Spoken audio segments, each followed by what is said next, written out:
Good evening. I'm Councillor Rob Field, Chair of the Audit, Governance and Standards Committee, and I'm pleased to welcome you all to this meeting this evening. Before we commence proceedings, may I take this opportunity to advise you that if the fire alarm sounds, please remain seated.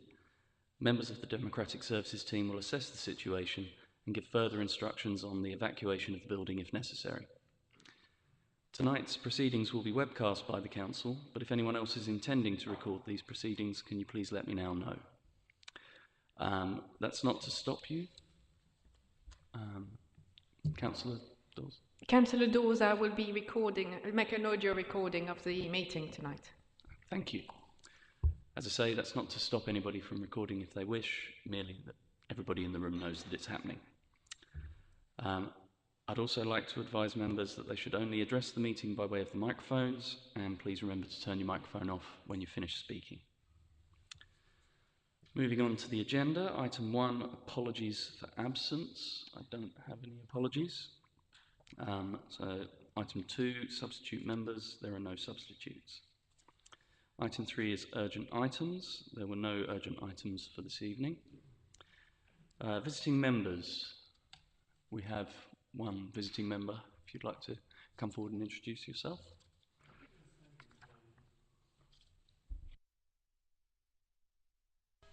I'm Councillor Mike Thompson. I'm simply here for my education. Thank you. Thank you, Councillor Thompson. Was there anything that you thought you might want to speak on?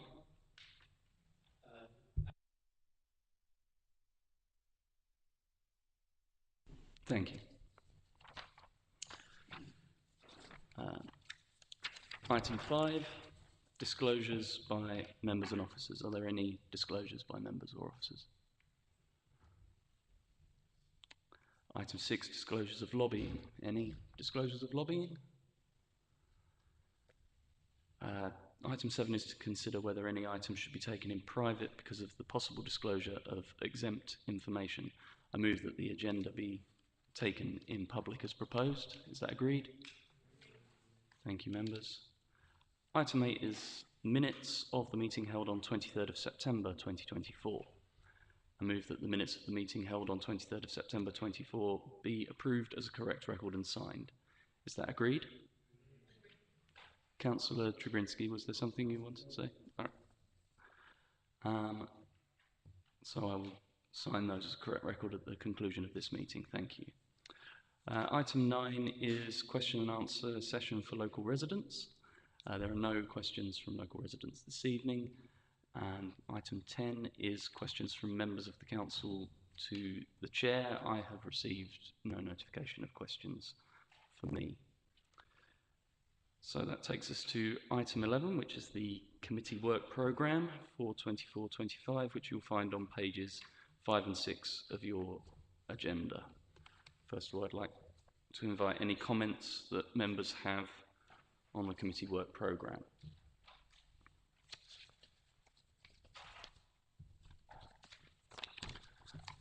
Councillor Greener. Thank you, Chair. The item for January independent member, I was just wondering, would now be a good opportunity just to get an update on the recruitment of an independent member? Mr. Green, would you like to respond? Yes, certainly, Councillor Green. And yeah, the position has been advertised. It's been advertised on the council's website, on LinkedIn, on PF Jobs, and the closing date is, I believe, 24th of November. So if you are aware of anybody who would be interested in applying, please alert them to that, and we'll report back on the outcome of the selection process in the meeting in January.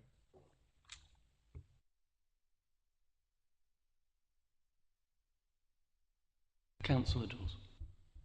Would you mind clarifying for me what is the independent members that you're looking for? Is it for audit committee or? Yes, there was a report at the last meeting, Councillor, which set out the rationale for having an independent member, so I won't go through that again, but it's recommended by SIPFA that audit committees such as this have one or two members who are totally independent, not existing members of the council, to bring a different perspective. And in our advertisement, we're specifying that we're looking for somebody with relevant experience. It might be somebody who's been a professional, an accountant or a lawyer, who can bring insights to our deliberations. And as reported last time, we hope to bring a recommendation to this committee as to who you should in turn recommend to council to be co-opted as an independent member, because in the end the appointment is a decision for the council. Councillor Drabinski. Thank you, Mr. Chair.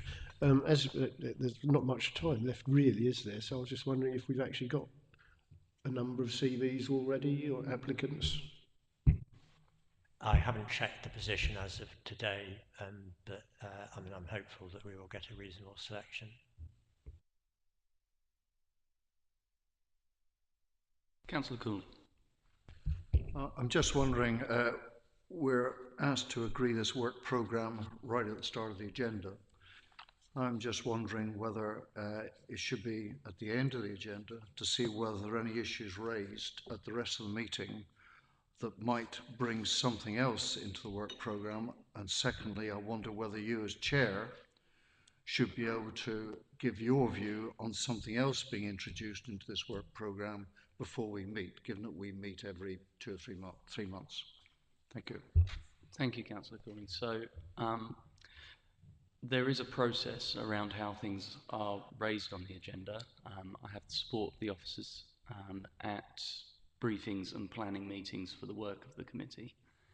If anything arises tonight that leads to us asking for anything further from officers, then I will subsequently review the work programme with the officer team, and an amended work programme would be presented to the committee at the next meeting. So that's how we cover that off. For example, we asked our external auditor to make some changes to how they presented the data at the last meeting, and they will do so in their report, as you'll see later.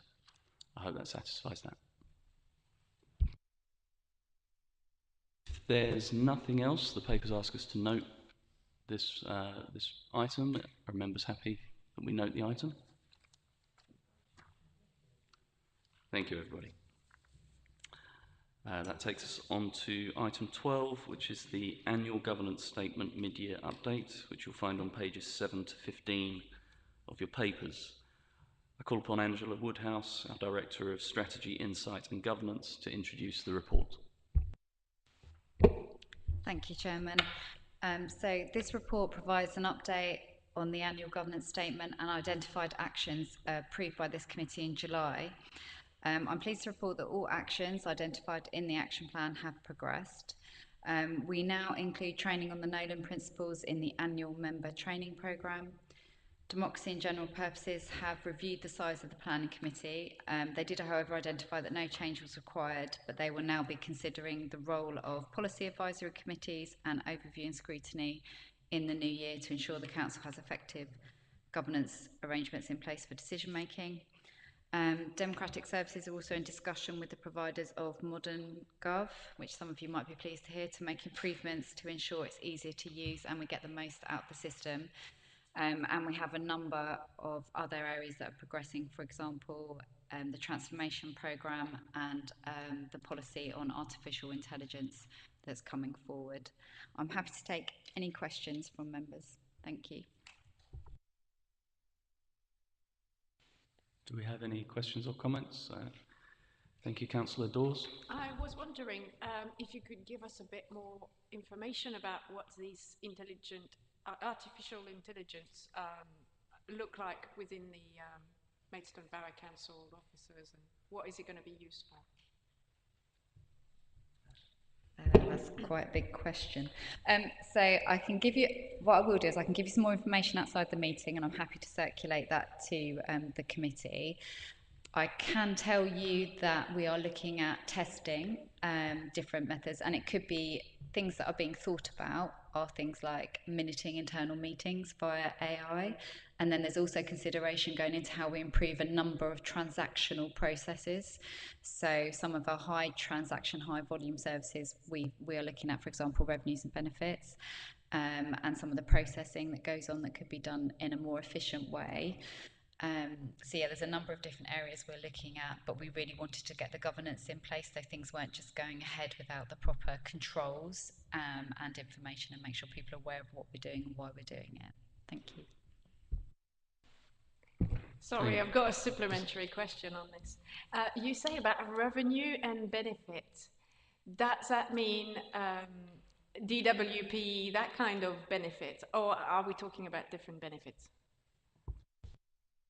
Apologies, that's the council tax service, best way of describing it. Thank you, Councillor Dawes.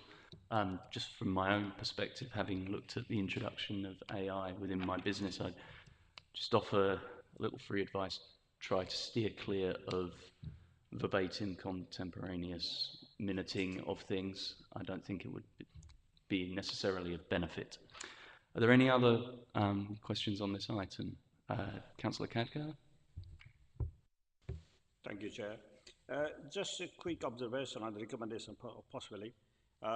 We had carbon literacy training done last year, and I attended, really, really good. But unfortunately, it was done over the weekend, and only the handful of councillors could attend it. Only the 5 or 6, probably 5 councillors attended. What I would recommend probably this year or next year, give a bit more time ahead and advertise it a bit more widely, and trying to do it in a day where it can or attract the more wider councillor, because I think over the weekend it was, I think that everybody, you could understand, they could not attend it. It's just observation, really. Thank you.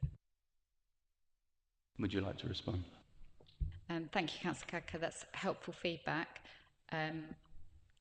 What I will tell you is last year when we held it during the day and the week, people didn't attend, so they requested we put it on at the weekend and then they didn't attend. So it's fair feedback. I'll take it back. I think the point you've made about advertising it and giving a long lead in is probably where we'll get the most success.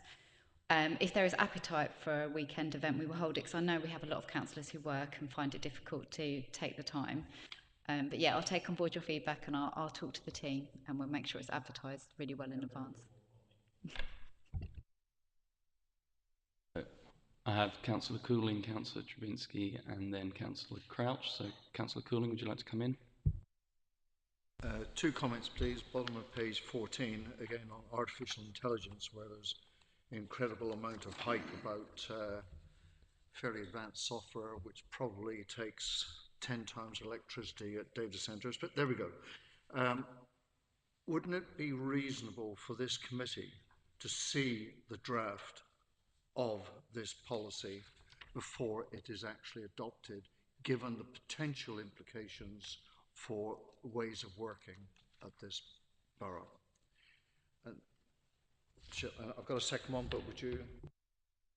I'd invite a response from officers. I'm not entirely sure which committee would look at such a policy. I've not dealt with the specifics of artificial intelligence. Perhaps could we take it, Angela, that we'd take that away and consider where in our governance setup it would be appropriate for, because it may not be this committee, but certainly I think maybe it's worth considering a committee having some sight of it. A final comment on that. There may be some risks attaching to depending upon AI, and that's where I would have thought this committee might be one of the committees to take a look at it. But the second point is on page 15, the final one, monitor recommendations, etc., etc. And in the comment in the right-hand box, are in progress. As we'll see in an agenda item later on, in progress is an incredibly loose term. How long have they been in progress? Is there any end in sight? So I just note that for when we come to an agenda item later on. Thank you. Thank you, Councillor Cooling. Councillor Trubinski, I think you were next. Yes, thank you, Mr. Chair. The modern.gov item, I assume that we will still get printed copies here at each meeting. Otherwise, we're going to be struggling unless we've all got iPads and things like that. Yeah, that's correct. Where members have requested printed copies, they will be given, and that is in the legislation that we can't refuse that. So that will still continue. What I would like, though, is that the app is so usable, people don't feel the need that they want paper copies, but I fully understand that for some people that's an easier way of working.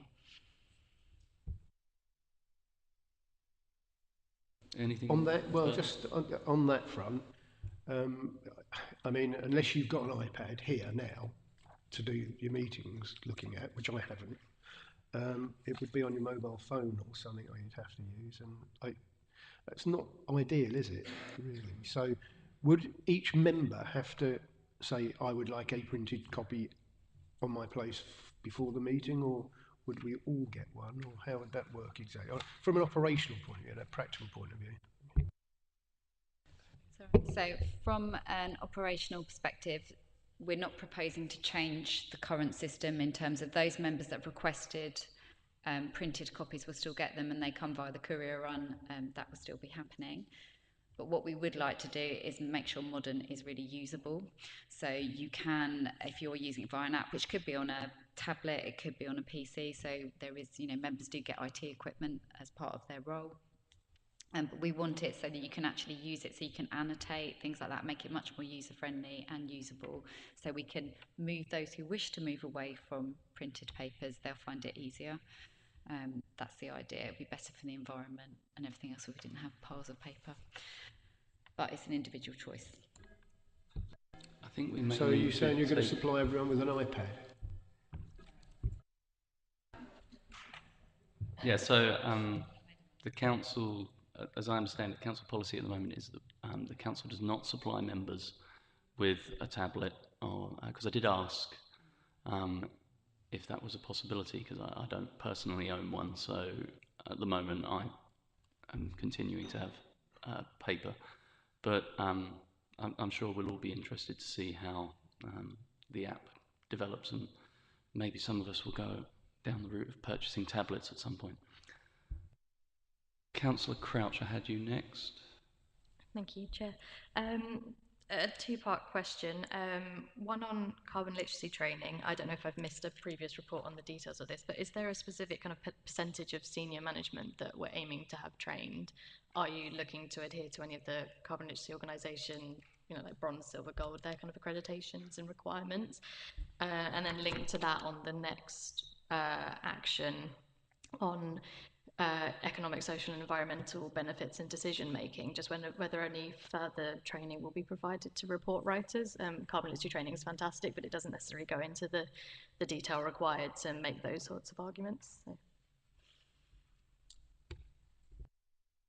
So no, we haven't decided to aim for any accreditation in terms of bronze, silver, gold, but we are looking to ensure all of senior management team is trained.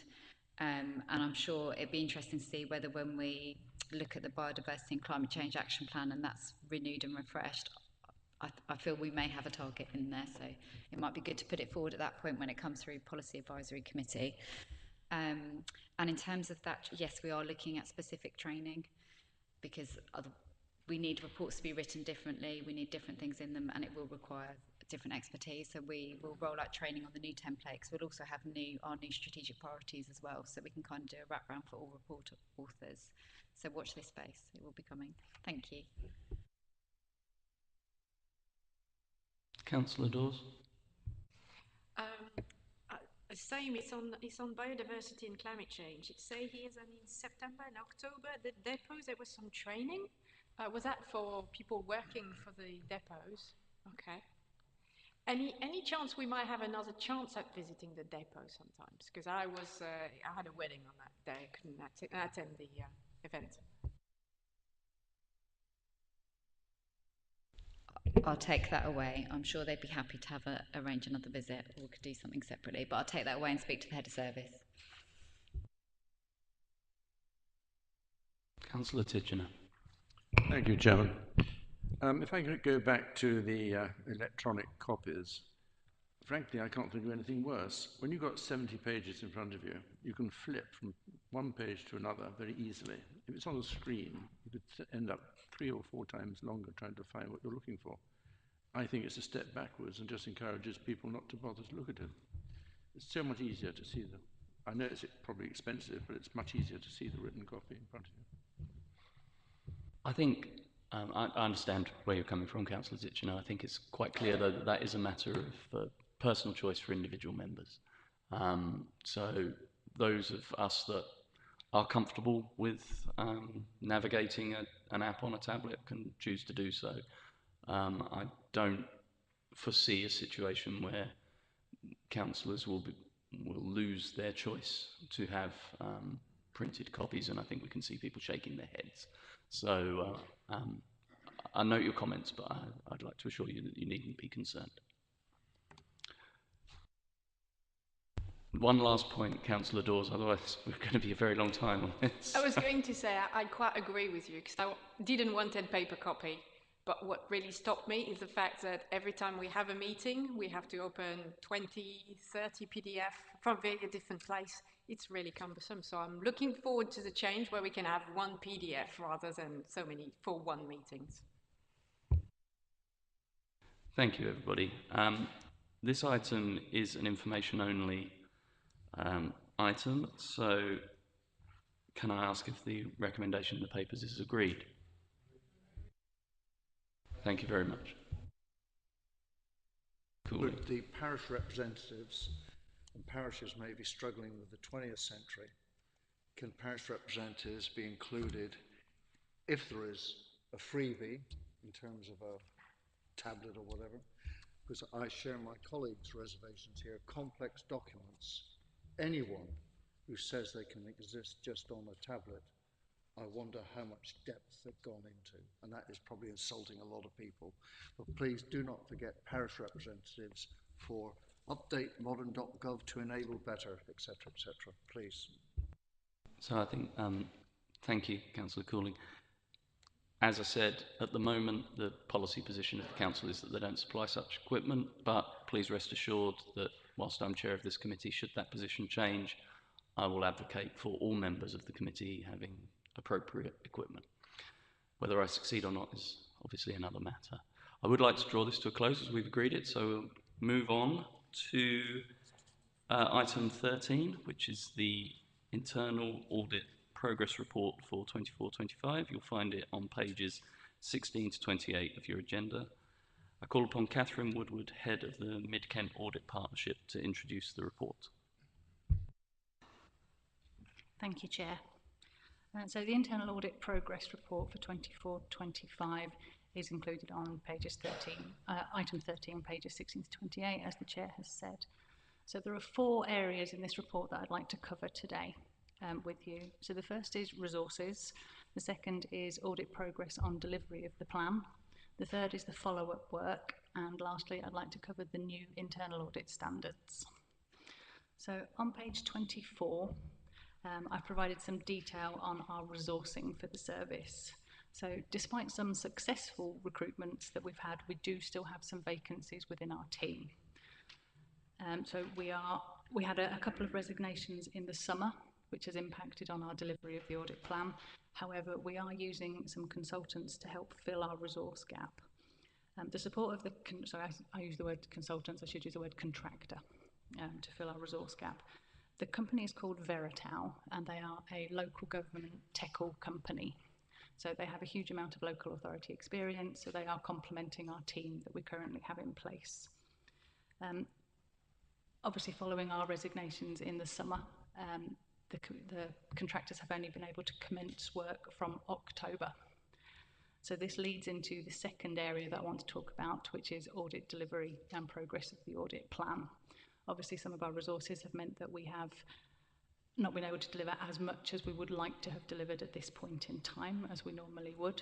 So page 25 of the audit report details the audit work, the audit plan, and what we have covered so far. So you'll see so far that we have completed 2 audits, and we have 5 that are currently underway, with a further 7 that have been allocated. Appendix 1 details those audits that have been completed. Obviously, I'm well aware of our resourcing situation, and I've had a conversation with our contractors over the last couple of weeks about additional support to ensure that we can deliver enough audit work to get the audit plan delivered so that I can provide this committee and the council with an audit opinion. So there will be a few audits that cannot be delivered within the available resources that we've got this year, and I do propose to bring an additional report to this committee in January to provide you with a further update on where we are. Okay. So the third area I want to cover off is following up of management actions, which you can see on the tables on pages 27 of your agenda pack. So what I've tried to demonstrate in these tables are where we've got outstanding actions and where we've got those that are what I would call overdue. So at this current moment in time for Maidstone Borough Council, we have no overdue actions. There are a number of actions that have been ongoing for quite some time, but we've been working with the management of the organisation to ensure that they are in progress and they are being completed. Just picking up on a point Councillor Cooling made in the previous item about weak audit reports, what you have highlighted to me is that what I'm not displaying here in this report is the weak audits and how far we've progressed with those audits in terms of actions. So what I can tell you is of those weak audits that we issued last year in 2023-24, one was grounds maintenance. There is one medium recommendation still in progress. All of the high risk actions have been completed. Facilities management, they were all high risk actions that we raised. They have all been completed. Subsidiary company governance, there were 4 high risk actions, 4 medium risk actions. 3 of those have, 3 of the highs, 3 of the mediums have been completed. There is 1 high which the details of have been included at Appendix 2. That is still outstanding on that one. And the contract management audit, which was a partially weak audit, the final report of that was only issued within the last 2 months, and we have not yet followed up on those actions. But again, that's one that I can provide a further update on in January.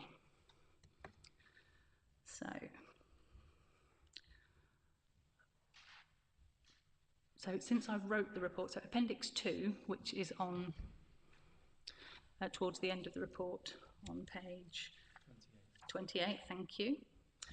2 of those have been completed since I wrote this report, which is good. It always helps to have it in black and white because it encourages people to get them off their list. So 2 of those have been completed. But as you'll see from these due dates, none of them are overdue, and we are working with the management, as we've said, to ensure that we can complete those and keep them relevant. So this year we have introduced some new processes working with the management teams to ensure ownership and accountability of these actions. And you'll be surprised to hear, or you probably won't be surprised to hear, that nobody wants to come and sit here to defend themselves in this committee meeting.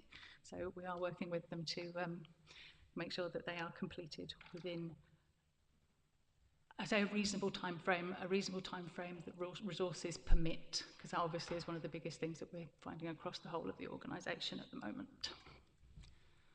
So the last area that I just wanted to touch on today is changes to our internal audit standards. So you'll see on page 24 that I have provided some detail on our new standards. So previously we used to have what were called public sector internal audit standards. From January we have some new standards that are coming into force. They are called the Global Internal Audit Standards, and from April we have some local government guidance to help us implement those standards that are coming into play. So what that means is, you'll be pleased to hear I'll be delivering some training to you all on what those standards are and what it means for you as an audit committee and your role and how you can help to support us as an internal audit function and to support the organisation as well. So I'm happy to take any questions.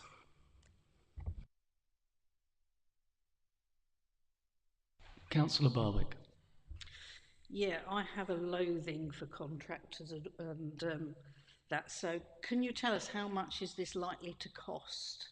Because there is always a cost and it's usually high. And how long do you anticipate that the contractors are going to be part of this process? So our contractors, because they are a local authority owned company, their costs are not significant in terms of over and above what we would currently be charging. So at the minute we are going to fall within our current budget. So I'm not proposing any budget overspends this year in what we're delivering. In terms of how long would we like to use them, so since I've been in post, which is approximately 2 years now, we've done 4 recruitment campaigns. We've had some success and we've had some not success. The previous round we did in September, we have got 2 people starting with us, one in December, one in January. So that is good. While we have still got 2 vacancies within the team, we'll continue to use them. And what we are doing is I'm working with the Shared Services Board and all of the authorities of the partnership to determine what is the best course of action for us to continue to recruit. And is it our structure? Is it our offering? We just need to understand a little bit more, because I think we've come to a point where we've exhausted quite a few of our avenues. I mean, I will say in support of the contractor, as they are a local authority owned company who deliver it, we do get comparable service. We do get service from a company who understands us as an entity and works with us. So I'm not a fan of going out to large multinational firms who really don't understand our business. You know, we had a specialist who understood conservation within local authorities last year, and there's not that many auditors who understand local government conservation rules. So we're quite fortunate to be using those to help us to bridge our gap. Thank you. Just, can we have a report back at the next committee meeting of the costings of this, please? Of how much the contractors are going to cost? I'm not sure that I'd want to take detailed operational costs from a particular department. We will have presentation of overall finances at appropriate time, and we have assurance from the head of service that she is within her budget. So I would deem that to be satisfactory at this point. I understand and your concerns around the costs of external consultants. I think there is additional context here that the audit industry in general is suffering with a shortage of appropriately qualified professionals, and of course local government is competing with some of the larger auditing firms to recruit to those. So I think it is a challenging space to operate in at the moment. Are there any other comments on this item? Councillor Cooling. Thank you. 3 points. Firstly, my ignorance showing on page 23, 3 audits are under review. Excuse my ignorance. Under review by whom? When I use the term under review here, they are under review by myself and the management team, and this will be part of what I will bring back in January as to whether they will continue to be included in this year's audit plan.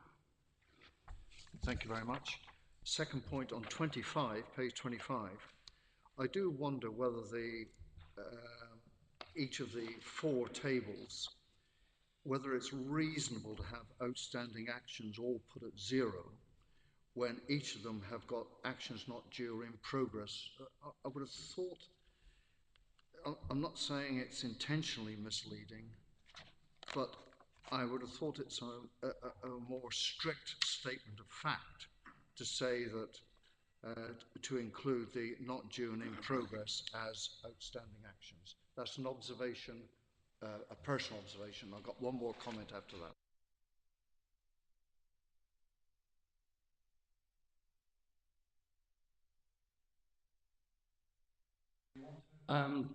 So not due or in progress would tally with how the information is presented on page 28, where we have the due dates and we have the assurance of whether or not, if you tally with the audit review details on page 23 and 24. So from there, one can surmise the situation. Obviously, some of these actions will have slightly more complex works, and so will take more time, but we do have clear dates. Please do come in. I think, so I was going to say, what I think might help them to make it clearer, and what I will do for future reports, is that column, that row that has zeros in, I will change that to say overdue actions rather than outstanding. And I think that should hopefully give that clarity. I'm only one, I would beg to differ. If there are actions out there, even if they're not due, or if they're being dealt with, i.e. in progress, I would have thought that total line, that summary line, should reflect how many are out there to be dealt with rather than 000. But that is just my personal view. And I agree there. So I think the suggestion that we change from outstanding to overdue should eradicate the misunderstanding or potential for misunderstanding. Apologise for my misunderstanding, and I am fully understanding, but I will wait and see how it's described next time. The more substantive point, if I may, is on page 23. Contract management at the top, split into weak and sound. In my book, that means it's weak, full stop. And then when I go through to page 26, contract management in Appendix 1, I think that's pretty damning. And I would have thought we, the borough, needs to pay a lot of attention to the final paragraph which goes over the page, affecting the council's ability to have effective corporate oversight, etc. I would be worried if that did not get serious attention and remedy. But that's just me. Thank you. So I will just give a brief explanation as to the split rating, because I do understand that how that appears and how that comes across. So there are two specific aspects, two risks that we looked at in this audit.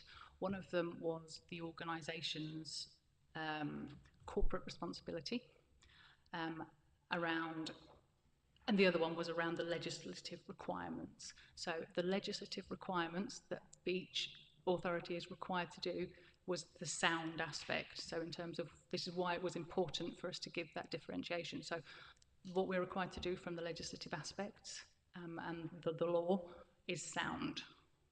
The other aspects about some of our processes that are in place, these were the weak aspects, which is why we gave that split rating. I fully take your point. It has received a huge amount of, shall we say, publicity around the organisation. And I don't know whether or not, Mark, you wish to say any words about the, obviously as it sits within your area, or Adrian, about the audit itself. Yes, Councillor Cooling, we do take it extremely seriously, and the audit recommendations are accepted, and specifically on the point about appointing a contract officer who would give us the corporate oversight of contracts, that is now going ahead, and so absolutely accept that there has been an issue and it is being addressed. Councillor Cooling. Final comment. My experience of procurement, and that's either procuring or responding to procurement, is that procurement units, procurement departments, the one thing they will generally lack is expertise in the service or facility they're actually procuring. So they may be very good at contracts, contract management disciplines, defining service levels and so on, but that appointment will be very important, but it does not take away from the individual service managers, if that's the right expression. They're the ones who've got to define what the borough needs on the standards that it needs it met to. So this is an important appointment, but if that person ends up as God, rather than sitting alongside the service managers, I think the borough would take a backward step. Knowledge of what is being procured is essential to then have it wrapped in a contract. Thank you. Yeah, thank you, Councillor Cooling.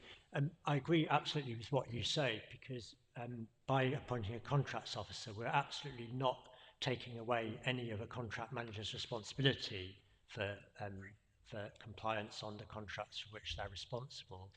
But I think we all know that if somebody has somebody in the background to keep them honest, somebody who's overseeing the whole process, then it ensures higher standards. And that's what the contract officer will do. They'll have the generic knowledge and be able to provide advice, but that's not taking away at all the responsibility of individual contract managers. Are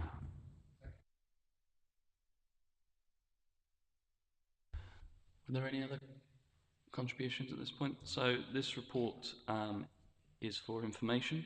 So can I ask if we... Oh, sorry, Councillor Dawes. Please do.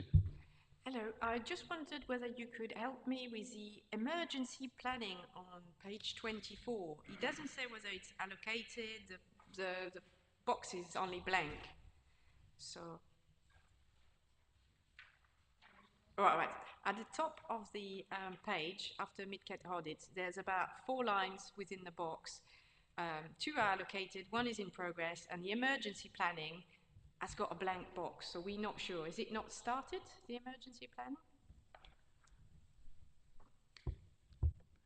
So point 16 underneath, those that have not been allocated yet will be allocated when resources become available. This is a shared service audit, so it is one that we are intending to do. Makes sense now. I also have another questions about the virtual parking. It's on page 28, right at the top. Resident parking, medium, waiting for virtual parking permit systems to become operational. What is this? So this is a bit more of an operational aspect. So this audit was completed quite a while ago. We have a shared parking service with Maidstone and Swale. As part of the audit that we did, I believe this was March 22, this was completed. They were trying to do some work around the reconciliation of permit income. And as part of doing that, they procured a new system which enabled them to have virtual parking permits, which would help with the reconciliation. That system is still being implemented, and once that system is implemented, we can then close off the recommendation. We are doing an audit in that area later this year, so we will pick it up again at that point to ensure that it has been actioned. I'm still in the dark about what a virtual parking is. Is it like via an app or something? Yes. So it's a permit that instead of having a physical piece of paper in your window to say I can park here, it's one that's somewhere in the cloud, and when the parking officer goes around, they know that they'll have that from their equipment that they use. They'll know that there is a virtual parking permit in place. Thank you.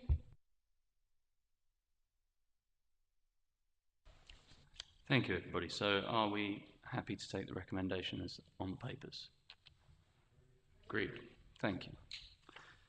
That takes us to item 14, which is the External Auditor's Progress Report for 23-24. Financial statements, pages 29 to 42 of your pages, of your papers, pardon me. We do have representatives from our external auditor, Grant Thornton, here. We have Sophia Brown and Asad Khan, so welcome. And I'll call upon Mark Green, Director of Finances, Resources and Business Improvement, to introduce the report. I'll hand over straight to Sophia to introduce the report and give an update. Thank you. Just a very high level from me before Asad goes into the report. We took on board feedback from the last committee meeting about what members wanted to see in terms of our progress on the 23-4 financial statements audit. We have put a few different sections into our report for this meeting. The first goes through the significant risk areas and the other risk area of the audit, giving an update. We've then got a more detailed breakdown of our sample testing that we carry out for the audit, and we also have more detail for our audit deliverables. from my perspective, the audit is going very well at this stage, and we're happy with progress. There are a few delays, as you would expect, but these are normal audit delays rather than delays that we've experienced in previous audits. One thing to bear in mind is that this progress report is about 10 days old, and so we've moved on from the position here, but Assad will now take you through the detail and update where we are. Thank you, Sophia. Yeah, as Sophia said, that this report was drafted 10 days ago, so I'll just give you an update on the significant and other risk sections on page number 36. So for our work on evaluation of land and building investment property, this is ongoing and we have received the initial responses from the valuer, but we have faced some minor delays, and this, as for us, this is again a 1 week delay, as in what we would have thought we would have been in a position as of today. The same goes for management override of controls. We have now received the listings and have selected journals for our testing. So we did face some minor delays as well, and this again work is a week delayed. For our work on pensions liability, we have heard today about regarding the new standard IFRIC 14 and whether there is any liability on or not. So at the moment, the actuary has said that there is no extra additional liability, but we again have taken that in process and we would be looking at the response the actuary has given. For work on completeness of expenditure, this is in progress, and some queries are with the client, and some samples are under process by the engagement team. If we go to the next page on the sample log, so this work again is under progress, but we've taken out more samples. At the moment, the sample size says 279, but we've taken out additional almost 70 to 80 samples, which are related to the management override controls, our journal testing, and as explained in the previous page, there were some delays on the council tax and business rates listing. This is in progress, and almost 192 samples are with management. We've cleared 107 samples, and almost 56 samples are with the audit team. But as Sophia mentioned, that this is on track with some minor delays at the moment. If you look to the next page, we have our timetable for the audit deliverables. This again would let you know about the plan date and the status of the audit and other areas regarding the council. So this again is on track at the moment. I'll again pause for any questions. Thank you.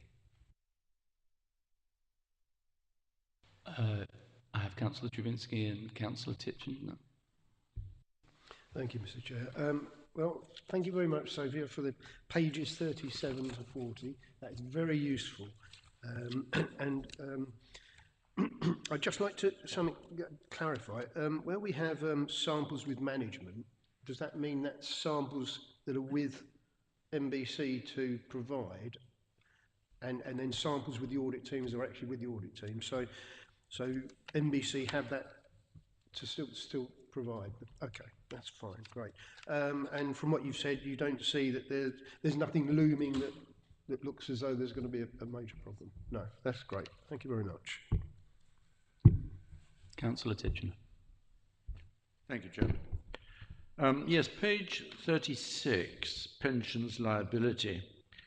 I'm afraid I haven't a clue what this is all about. I don't understand it at all.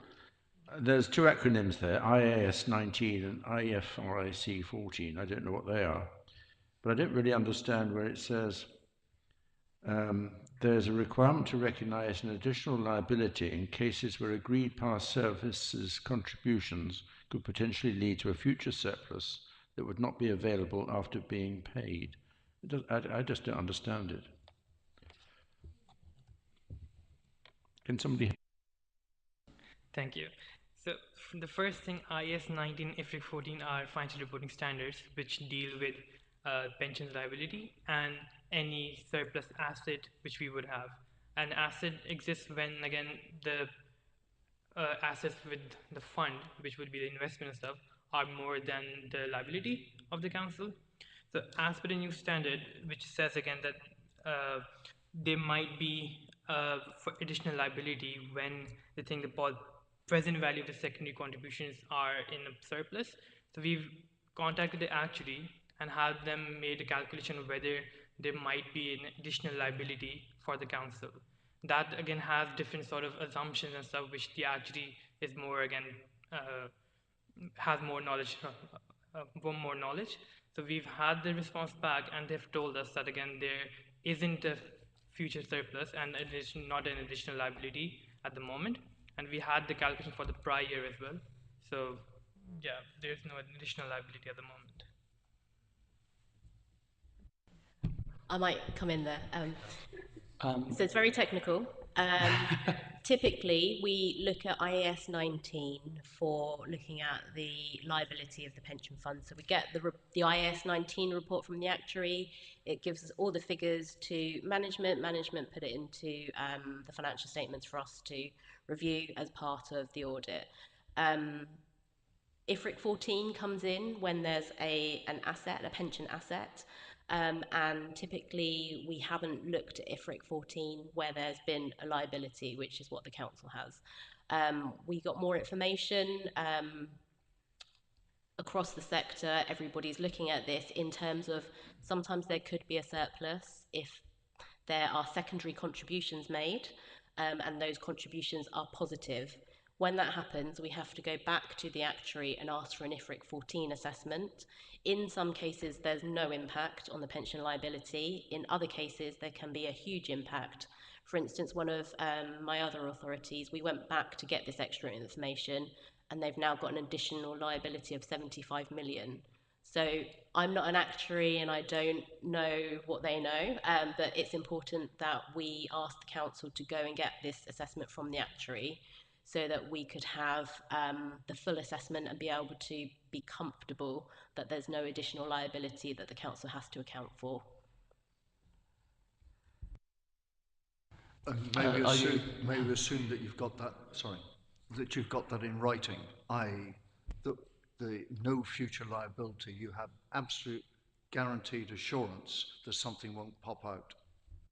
We received it today, so on the face of it, just having a quick glance, we're happy, but we have to do all of our procedures. We have to complete the detailed work to document all of that. And if we have any further questions, we'll ask management, and if we need to go back to the actuary, we will. But at the moment, from what we've seen, we don't think there is. You happy? Councillor Dawes, you wanted to come back? Thank you for your response. I got to understand a tiny bit more out of it. I still got on the same topics. It say that 31st of March 2024 is greater than the present value of the secondary contribution. So same here. I have no idea what you're talking about. Can we have some enlightenment, please? So the 31st of March, that's just the year-end position, and it's that the assessment is taking at that point.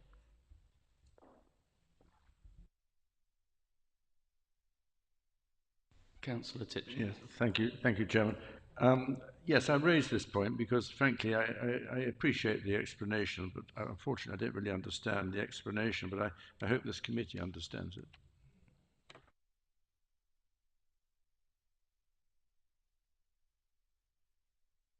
If I may, as long as we've got an assurance, written assurance, that there's no prospect of unforeseen liabilities in this area popping out, then I think this committee, in my view, would have done its job. Yeah, I think obviously this is presented in quite technical language, hence why we are undertaking the training and reviewing that we're doing, so that as members of the committee we get sharper on this. I'm personally content that the assurance is robust and we have the information that we need, unless there's anything that you'd like to expand on from your side. No? So we're happy? Good. Councillor Cooling, please do. Absolutely stupid question. The sample size, samples cleared, etc. These tables are very, very interesting. I appreciate that you dictate sample size. I am being slightly facetious now. Does Mark just pick those contributions to the sample to make Maidstone look good? How is the sample actually extracted? Thank you. Thank you. So we extract the samples and we communicate to management what the sample size is. This has different categories, for example, the materiality of the balance, and we have our internal calculators and stuff, which we think sometimes we'll say we'll test one item, again a journal, because it's material, or sometimes we'll put it in a calculator to get a sample of the entire population. So that again comes from our calculators and again our professional judgment.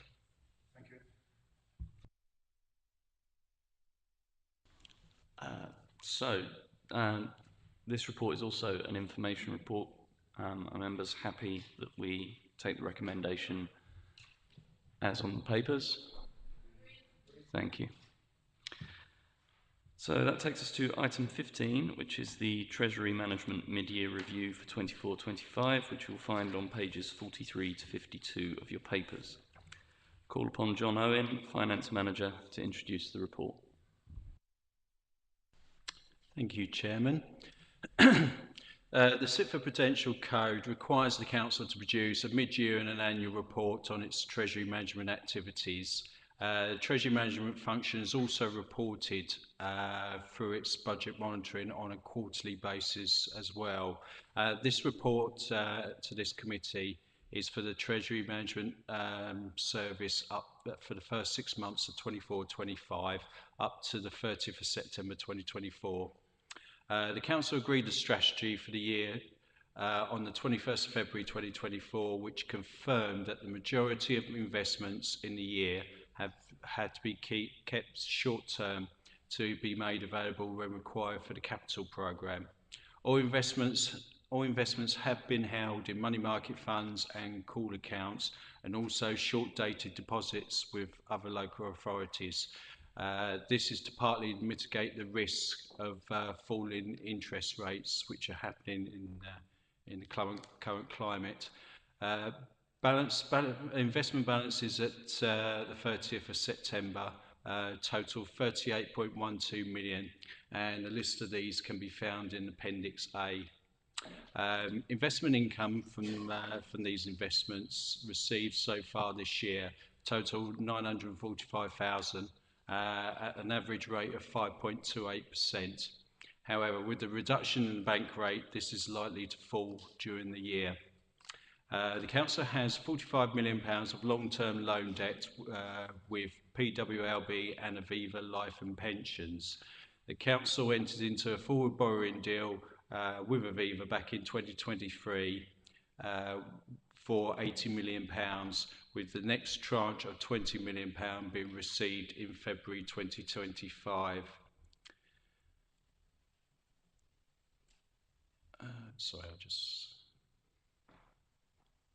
The Prudential and Treasury indicators in Appendix B show the revised estimates against the original estimates and last year's actuals. It is anticipated that the capital programme spend will reduce during this year from an estimate of 95 million down to 39 million, which is a more achievable target for the capital programme, which has therefore decreased all other prudential indicators in this table. Members have asked to note the report and to agree any amendments are not necessary as a result of the view of these activities. Happy to take any questions from anyone. Thank you. Do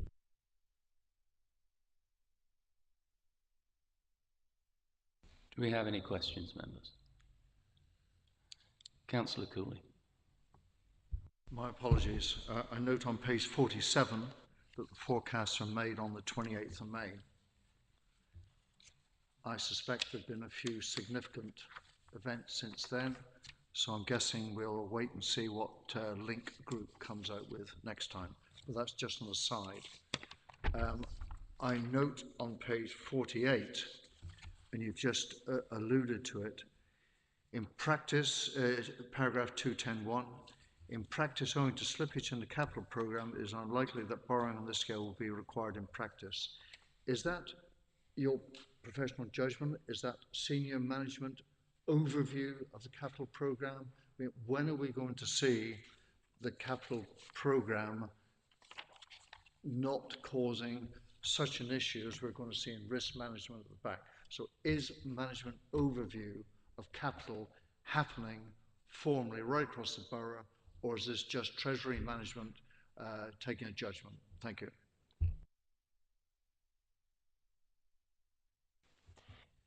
Just a bit of context, Councillor Cooling. When we set the Treasury management strategy for this year, we anticipated that we would be much further advanced with the capital programme than is actually the case. So we set quite generous borrowing limits. So that's why you see here that the capital financing requirement is 117 million. In fact, because of delays to the capital programme, it's much less than that. Now, that is monitored and capital spending is reported to the policy advisory committees and to Cabinet on a quarterly basis. I mean, strangely, it's benefited the council not to have spent that capital because, as you can see from the appendix, we're still holding a lot of cash, which is generating income at around 5%. So, although it's not particularly good news that we've not delivered the capital programme as quickly as possible, there's been a benefit in that we've been able to generate income from the cash that we've held. And I can assure you that we do monitor the capital programme. It's just that you don't see that at this committee. I guess when the medium-term financial review comes out, we'll be able to see a revised view of capital requirements and so on. Okay, thank you.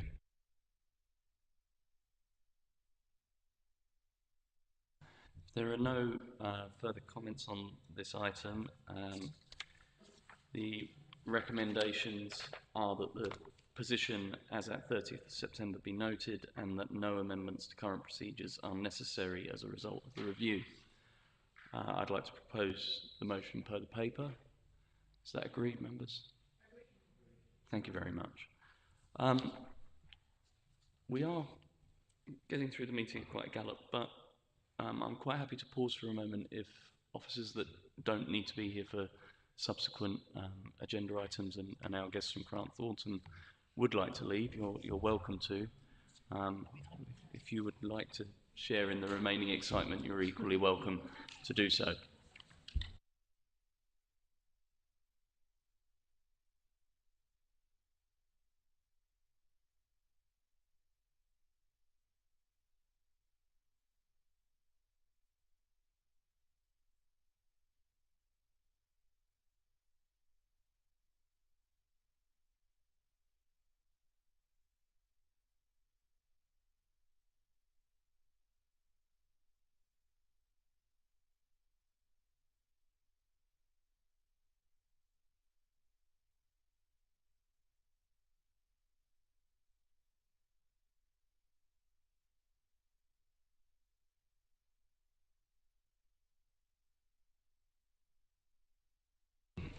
Right then.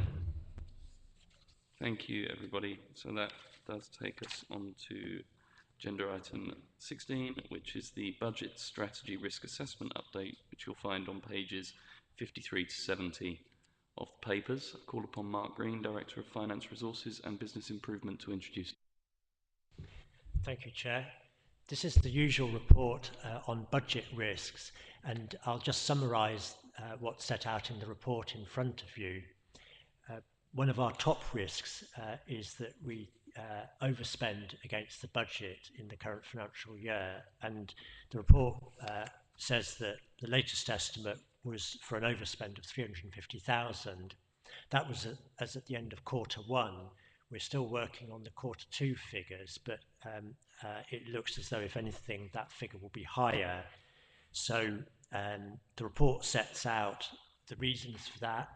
We've got service pressures in temporary accommodation. We're falling short of income in planning. We're also falling short of income from our property portfolio, and we are seeing knock-on effects from Kent County Council's budget pressures, for example, in the fact that they've withdrawn a subsidy for recycling, which they provided us with historically. That is offset to an extent by savings, and I mentioned earlier the fact that we're benefiting from holding cash, but the net effect is still an overspend, but it's still early enough in the financial year to address that. So we are looking at all the measures that we can take, for example, by freezing discretionary spend to get back within budget for the year. But I have to flag up that that is one of our top risks for the year. The report also talks about the future position. We're working on the budget for 25-26 at the moment, and obviously we're taking into account experience this year. Unfortunately, we can expect the pressures on temporary accommodation and planning income to continue, so that will be built into the budget, and we need to find savings to offset that. We also have information from the Chancellor's budget now about how that will impact us. And there's a number of things I've highlighted in the report. First of all, the Chancellor only gave headlines about local government spending. One of the key ones was about core spending power, which is the government's measure of local authority spending. And this will increase by 3.2% in real terms across local government as a whole. That's not particularly generous, and in particular it will impact us because in previous years, when the increase has been higher, it's given us surplus money in the form of what's called a funding guarantee that we've been able to put into earmarked reserves for the Affordable Homes Programme. So there may be less money of that kind for us in 25-26, but we won't get the actual figures until the local government funding settlement comes out just before Christmas. Another point to draw your attention to, which got a lot of attention in the media, was the increase in employer national insurance contributions. And the budget statement said that public sector employers would be compensated for that, but it's not clear exactly how that will be done at the moment. So I hope that, again, in the local government finance settlement, we'll see how that will work, but it's certainly a bit of uncertainty that we face. There wasn't anything in the budget about the council tax referendum limit, but as I've said here, there's an expectation that it would be at least 3%, which is what it was last year, and then of course it's up to the council whether it goes up to 3% in setting the council tax for 25-26. And looking further ahead, there will be, not in 25-26, but probably in 26-27, what's been called in the past a fair funding settlement, allocating resources between local authorities, and that looks likely to move resources away from the southeast. So that's probably not going to be good news for us. And the final thing I wanted to highlight was around the capital programme, and the capital programme is the source of some big risks for us, but the particular one that I think we face coming out of the budget is that because the government has announced increased borrowing, what that means is that the price of borrowing, the cost of borrowing in the market, which is currently over 5% for 50-year borrowing for local authorities, is likely to remain at that level for some time to come, which means that any projects that we undertake have quite a high threshold to meet to be able to pay back. So we've just got to be mindful of that in our own capital programme budgeting as we go forward. So quite a few risks to highlight, but that's the purpose of this report, to make sure that audit committee members are aware of the risks and how we're planning to address them. Thank you. I'll start with Councillor Titchener and then I have Councillor Drubinski. Thank you, Chairman. If I can just refer to page 60. I see that the constraints on council tax and the inflation rate which were top risk in January and now high risk. And my feeling really is that that is rather sort of optimistic. And I get the impression that a lot of this risk has been devised possibly post the Chancellor's speech, but probably before Mr. Trump got elected. And the reason I say that is because I was looking at the National Institute of Economic and Social Research, which was actually published in The Guardian, I think, about a week ago. And they said that if the tariffs, and we don't know what the tariffs are, Trump, we don't know what his economic policy is, so I accept that we don't know. But UK inflation at the end of 2026 will be 3 or 4 points higher if the tariffs come into play, and interest rates will be 2 to 3 points higher, and growth of the economy in the UK will be halved. Now, we don't know what's going to happen in America, and I appreciate, we have to wait and see, but I was just hoping that perhaps I'm sure that, Mark, I know you've got several options you look at all the time, but I hope the Trump effect has been looked at quite seriously. I think, as you observe in your comments, Councillor Titchener, could you just, I'm trying to put is it not behaving? There we go. I think it will take some time between now and the inauguration over in Washington to sort of crystallise the early intentions of the incoming US administration. I think we can take assurance from officers that we have a dynamic risk assessment process that takes into account what's currently going on in the world. I don't dispute the figures that you've read, but of course those are somewhat speculative. And dare I say, Mr. Trump has a habit of beginning with a very aggressive position, which he possibly will retreat somewhat from, as his interpretation of what he calls the art of the deal, as I understand it. So I think we will have to kind of wait and see on, as I say, on the movements of the incoming administration. Councillor, unless there was anything further on that. No, thank you, Chairman. That's fine. I was just trying to find out whether amongst all the options that Mark does, I know he has several options up his sleeve.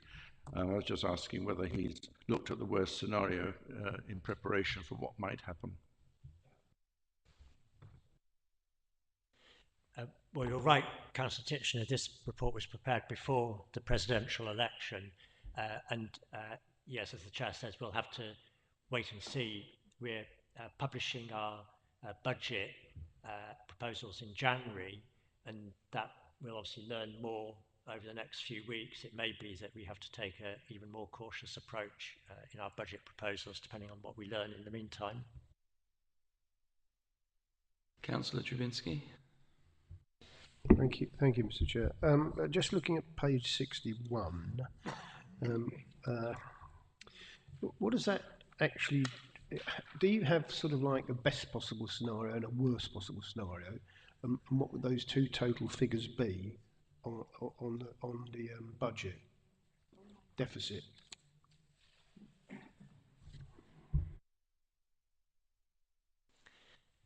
You're referring to this table here. Yes, what the table does, as you can see, is, and it's not an exact science by any means, but it tries to set out the upper and lower level of the impact of the risk materialising. Now, if you were to add up all of the uppers or all of the lowers, you get to a huge figure. Hopefully not all of these are going to hit at once. So it would be quite difficult to draw from this a kind of a best case or a worst case overall. This kind of will only help in relation to the individual risks.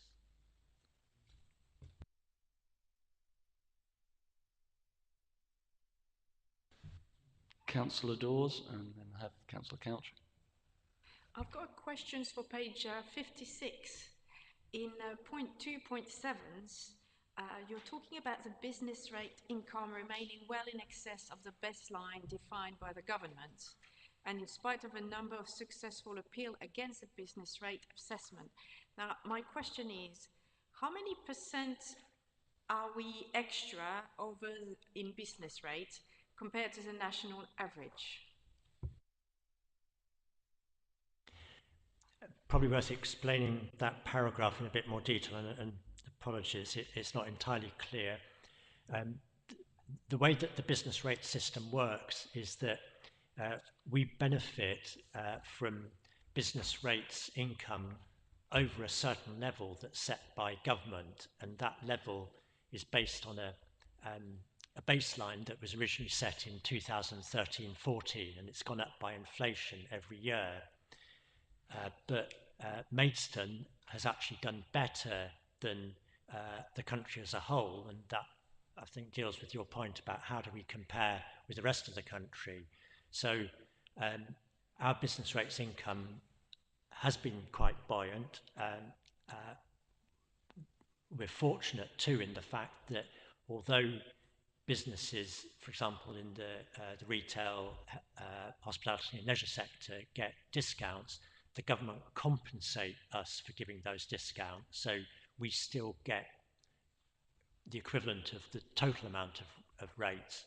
So that's all positive. The bit that isn't so positive is that businesses are appealing against business rates assessments because a shop lease that might have been worth a certain figure in 2019 is worth a lot less now because the business just isn't able to generate as much, and that means that those businesses will appeal against our assessment. So we are seeing some fall off in business rates, but we're still above that baseline, which, as I say, is based on simply inflating a notional figure from 2014 by RPI every year. I hope that makes it a bit clearer. No, thank you very much. Yeah, it does make it clearer. Just a contentious questions from me. So if a business is actually struggling financially, they can appeal the business rate to have a bit of a rebate to make sure they stay afloat or help them stay in business?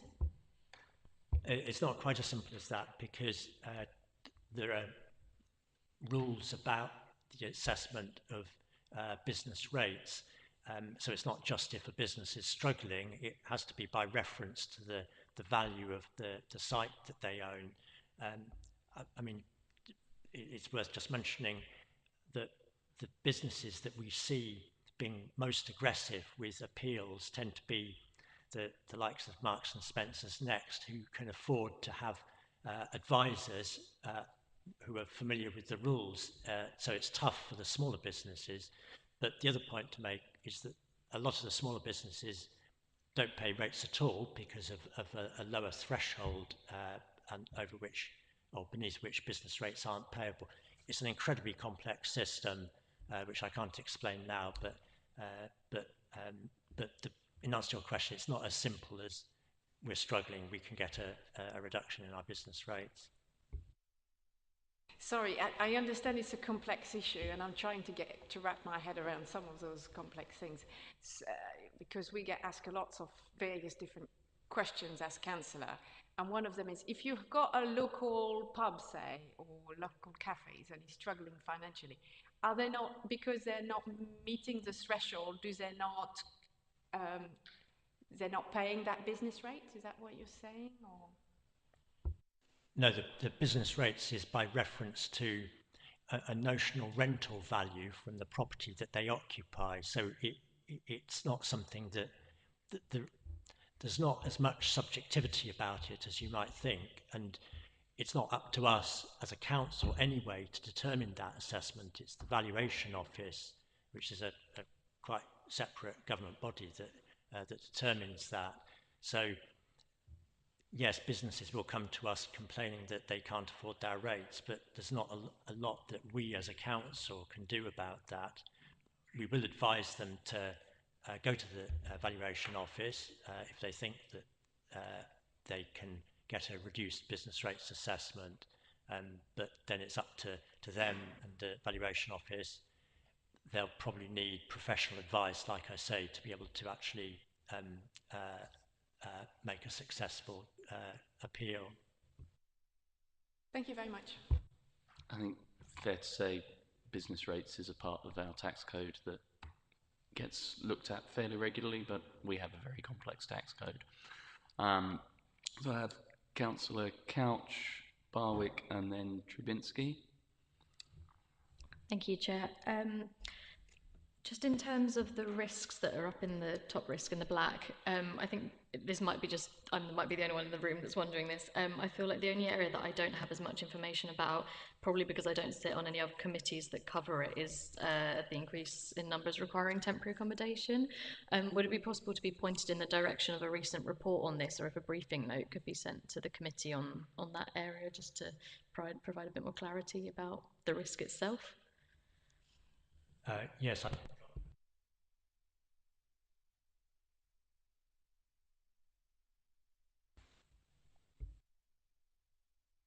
This was part of the audit that we did in September, I think, that highlighted all the temporary accommodation struggle, if you want to look it up on YouTube channel. Thank you. Councillor Barwick? Just on page 67, pension liabilities. I don't know if this report was done before the announcement of the minimum wage going up, because that will have an impact on pension contributions and also salaries going up. I don't know if it's been calculated if it's an increased risk now.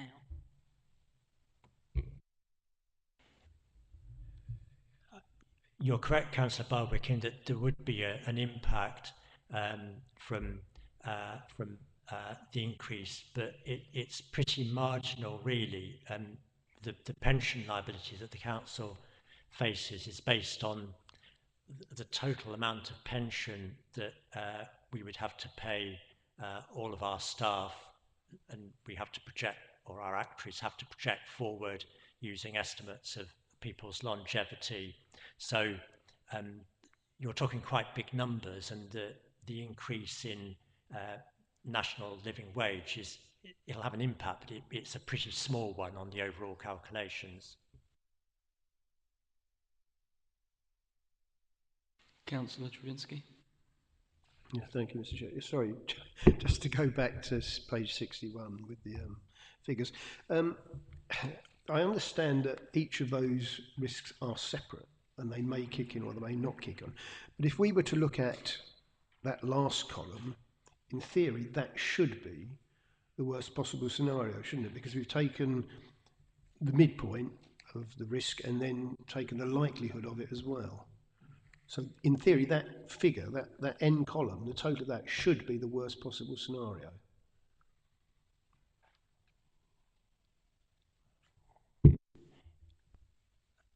I'm not sure that that's exactly the case, Councillor Trubinsky, because that's only one of a number of different risks. As I said before, you can't simply add up all the risks to get an overall picture.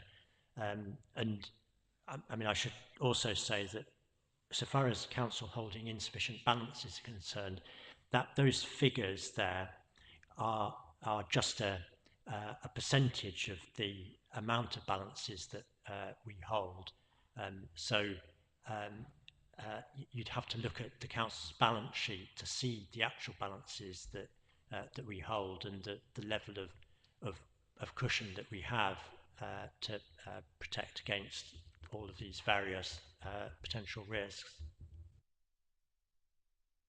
Right, so the information we get from here, should that actually be in millions or well, hundreds of thousands, or should it just be like a ratio of some sort? I mean, because I can't quite see. I can see per risk, but I mean, you obviously wanted the total, but I don't quite see how useful these figures are really. But You know, what does it actually give us? What does it tell us?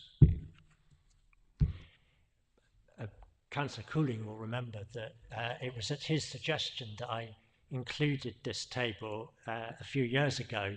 I suppose what I would say is that with these figures, I said before that they're very approximate, but also bear in mind that it says at the top, financial impact in any one financial year, and these are distributions, so it's like a typical standard distribution. I've only put in here lower, upper, and midpoint. Yeah, and in an extreme situation, we could have something that wiped out all of our reserves, all 15 million or so of our general fund reserves. But this is just trying to get a figure for the year. So it's more just giving you an idea of the order of magnitude of those risks than anything more scientific. I don't know whether you want to add anything, Councillor Cooling. Mark, your memory is very good. It may have been me, but it may have been the whole committee, I can't remember. We asked for this table to go in because, and it's wrong, it's absolutely wrong.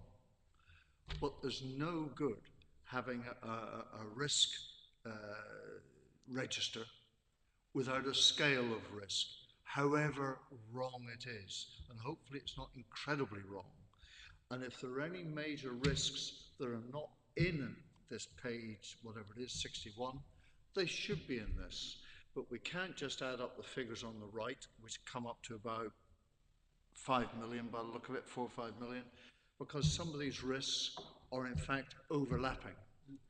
But they're just an indicator, a wrong one, so that management can actually spend less time on E, which is the second from the bottom, shared services fail to meet budget, 25k. Even if that's pretty grossly wrong, it's way less than J at the top. So it's trying to give a perspective, because otherwise the risk register just totally confuses management. So I am defending something which I was in favour of a few years ago, so you're not embarrassing me, Mark, but it is wrong, but it's better than nothing.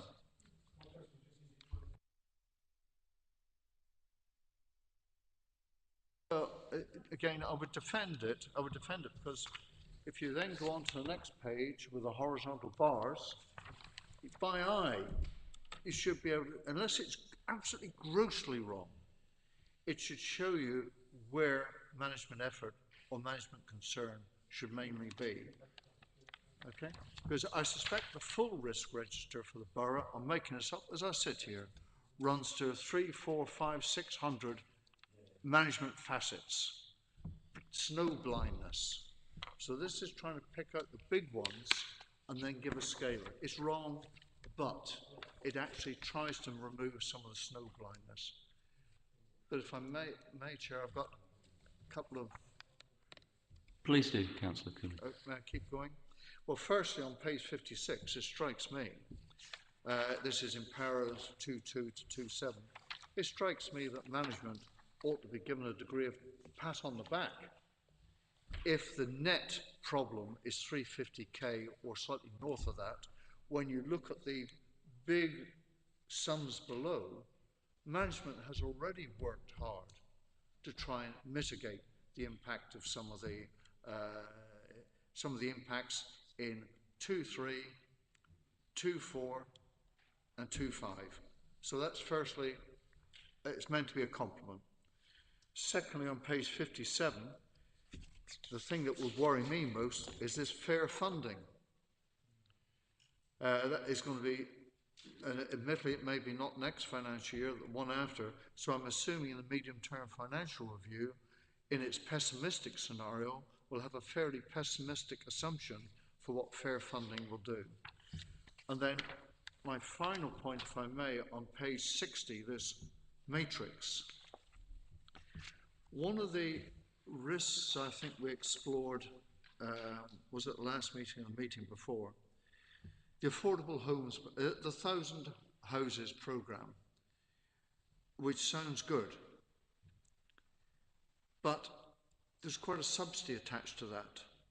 So I'm not certain how I can see through this matrix to see what the affordable, the 1,000 home programme is potentially going to do to the borough. Can the borough afford the subsidy, etc., etc.? So, Mark, I'm just asking you the open question. Is there a risk associated with the 1,000 homes programme? And if so, how should it be broadly assessed relative to these other ones? Thank you. Thank you, Councillor Cooling. Yes, just to kind of explain for members who may not be aware of the history, with the Affordable Homes Programme, we have to provide a subsidy from the revenue account for that because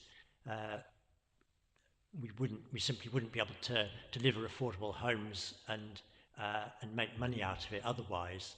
And this is where the money that we've had as a one-off support from the government in the form of funding guarantee has helped over the last few years.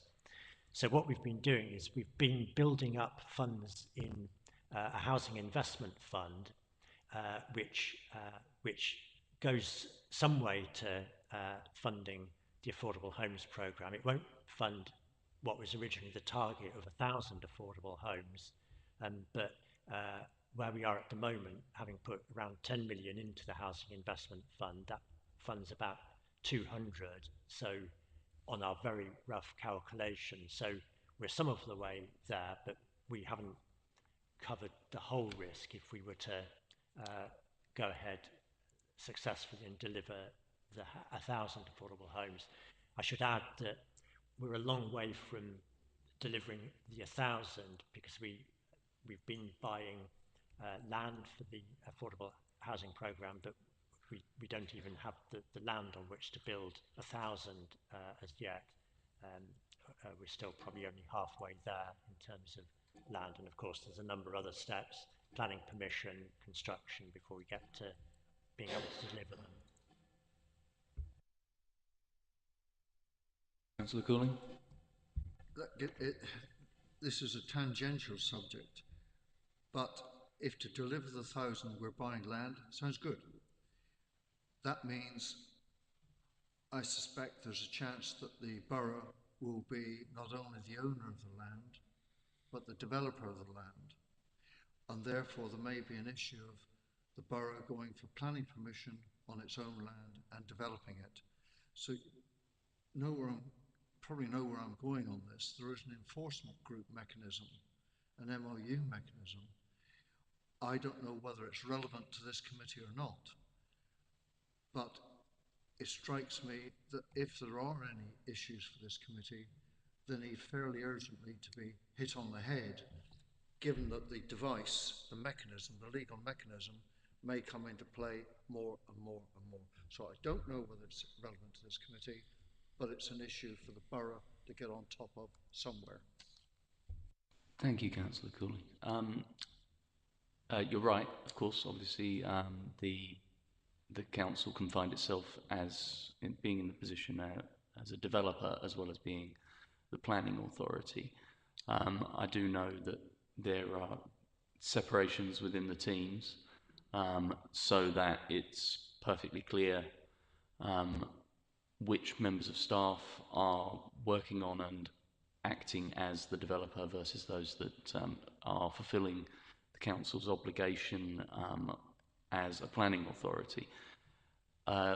There's also been a slight change to the planning committee whereby if members of the planning committee are also members of the executive, they cannot sit for items where the planning committee is considering any applications where the council is the developer to remove any perceived conflict of interests. So the council has taken some quite robust steps to mitigate any conflicts of interest or oversights, and I know that the risks are managed through the assurance process.